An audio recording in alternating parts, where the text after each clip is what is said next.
Hello friends, welcome to Praveen Mantra. इस वीडियो में हम हिस्ट्री सेगमेंट के क्वेश्चन डिस्कस करेंगे जो सभी एग्जाम में बार बार रिपीट होते रहते हैं। सभी क्वेश्चन इंपॉर्टेंट हैं, इसलिए वीडियो लास्ट तक जरूर देखिएगा। तो चलिए शुरू करते हैं आज का ये वीडियो। और ये रहा पहला क्वेश्चन।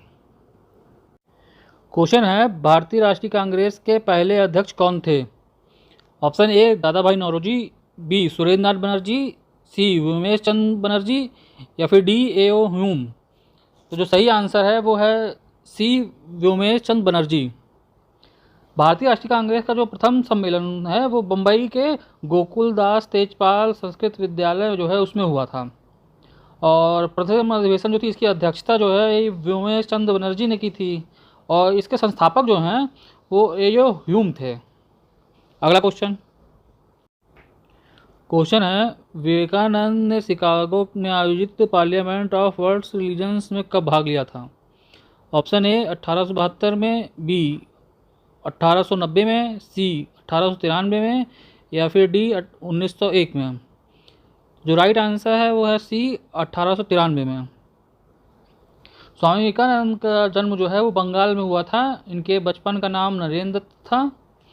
और ये जो हैं रामकृष्ण परमहंस के शिष्य थे। राजस्थान के खेतरी रियायत के जो राजा कुंवर अजीत सिंह थे उनके सुझाव पर उन्होंने अपना नाम बदलकर विवेकानंद रखा। और महाराजा के खर्च पर ही 1893 में अमेरिका के शिकागो शहर में जो है आयोजित जो प्रथम विश्व धर्म सम्मेलन हुआ था हिंदुओं का, उसमें ये प्रतिनिधि के रूप में हिंदुओं के भाग लिया था इन्होंने। नेक्स्ट क्वेश्चन है, 1905 में क्रांतिकारी संगठन अभिनव भारत कहाँ संगठित किया गया था? ऑप्शन ए उड़ीसा में, बी बंगाल में, सी उत्तर प्रदेश में, या फिर डी महाराष्ट्र में। तो जो सही आंसर है वो है डी महाराष्ट्र में। अभिनव भारत नाम जो क्रांतिकारी संगठन था उसका संस्थापक जो थे वो वी.डी. सावरकर थे।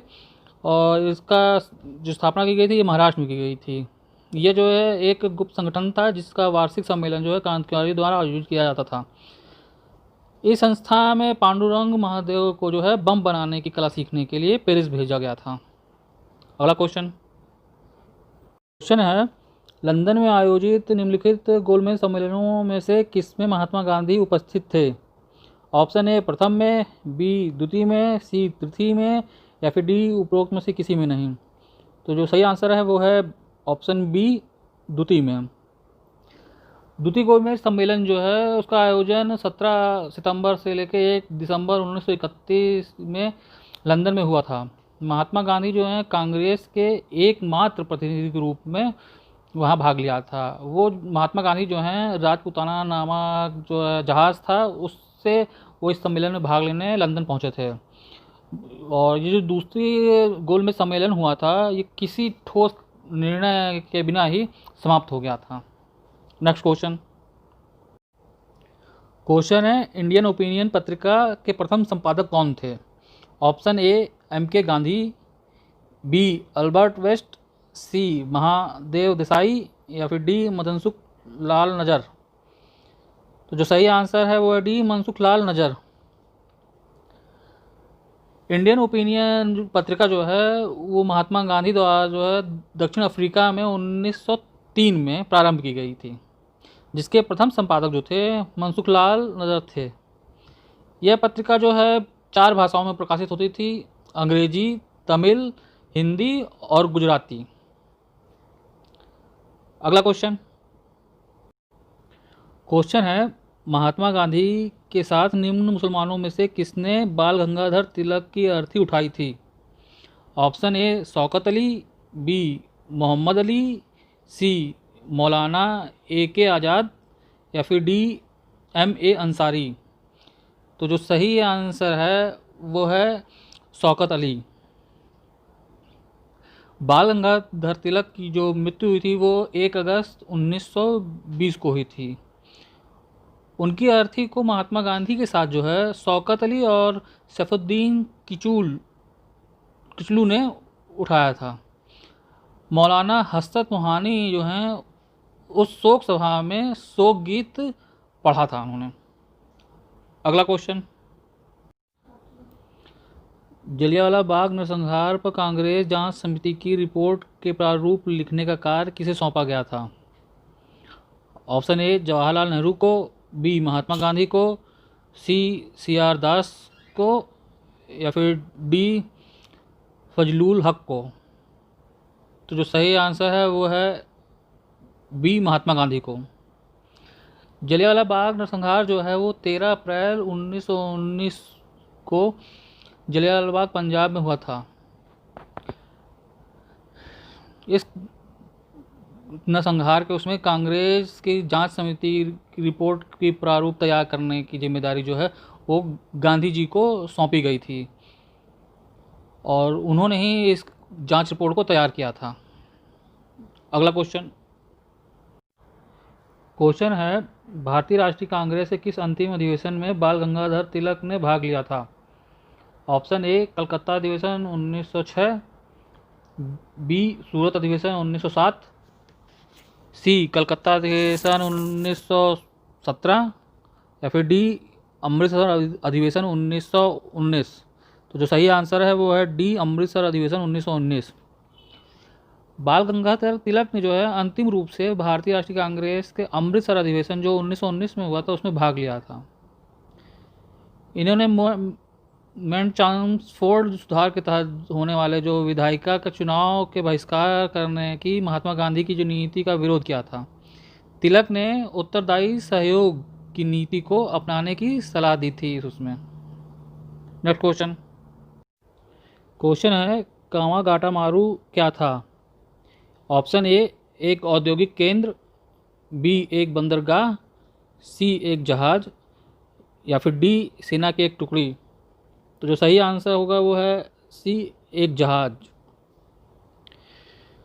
पंजाब के एक सिख चौथे क्रांतिकारी बाबा गुरुदत्त सिंह ने मार्च 1914 में सिंगापुर के एक जर्मन शिप एजेंट जो है उनके जरिए वैंकूवर से कनाडा जाने के लिए एक जलपोत जो है जहाज़ जो है वो किराए पे लिया।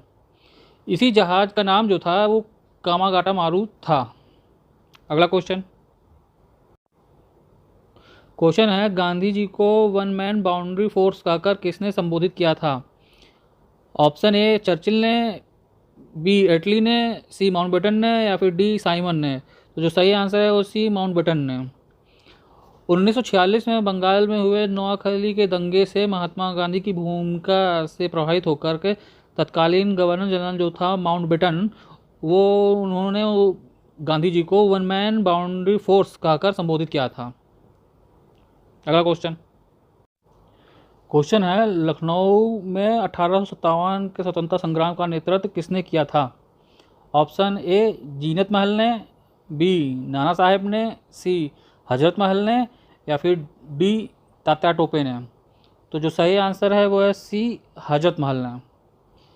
30 मई 1857 को लखनऊ में सिपाहियों ने जो विद्रोह कर दिया था वो 4 जून को अपने अल्पवयस्क पुत्र विरजिस कादिर को नवाब घोषित कर बेगम हजरत महल ने खुद नेतृत्व संभाल लिया और 1 मार्च 1858 को कैजवेल ने विद्रोह को दबा दिया था।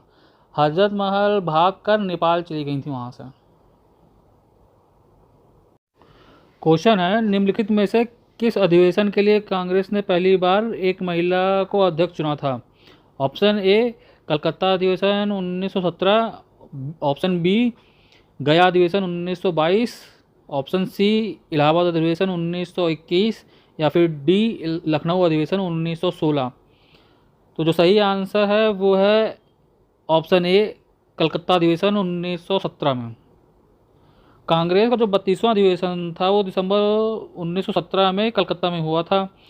इसकी अध्यक्षता जो है वो श्रीमती एनी बेसेंट ने की थी और ये जो है कांग्रेस का पहला महिला अध्यक्ष चुनी गई थी। अगला क्वेश्चन है माउंटबेटन योजना आधार बनी। ऑप्शन ए ब्रिटेन शासन की निरंतरता का, बी सत्ता के हस्तांतरण की, सी देश के विभाजन की, या फिर डी सांप्रदायिक समस्याओं के समाधान की। तो जो सही आंसर है वो है सी देश के विभाजन की। लॉर्ड माउंटबेटन जो है वो 23वें और अंतिम ब्रिटिश गवर्नर जनरल थे भारत के। माउंटबेटन ने भारत आते ही सत्ता हस्तांतरण के लिए विभिन्न नेताओं से जो है बातचीत करना प्रारंभ कर दिया था।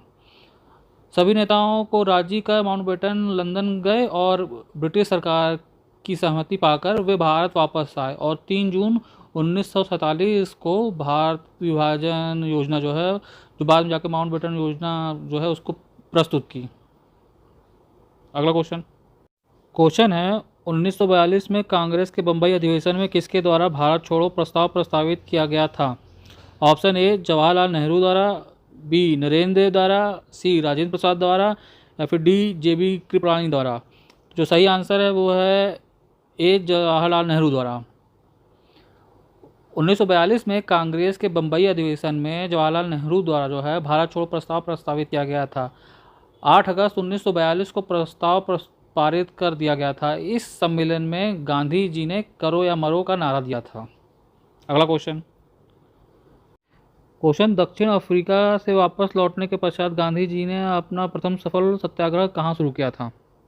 ऑप्शन ए चंपारण में, बी चौरी चौरा में, सी बारदोली में या फिर डी डांडी में। तो जो सही आंसर है वो है ए चंपारण में। दक्षिण अफ्रीका से 1915 में वापस लौटने के बाद गांधी जी ने जो है अपना सफल सत्याग्रह जो है आंदोलन वो 1917 में चंपारण, जो कि बिहार में स्थित है, में किया था। तो ये थे हिस्ट्री सेगमेंट के 10 most important question. I hope ये वीडियो आपको ज़रूर पसंद आया होगा। वीडियो आपको कैसा लगा कमेंट बॉक्स में ज़रूर बताएं। पसंद आया है तो अपने ग्रुप में शेयर करें और प्रवीण मंत्रा को लाइक, सब्सक्राइब और शेयर करना ना भूलें। आज के लिए इतना ही। Thank you friends.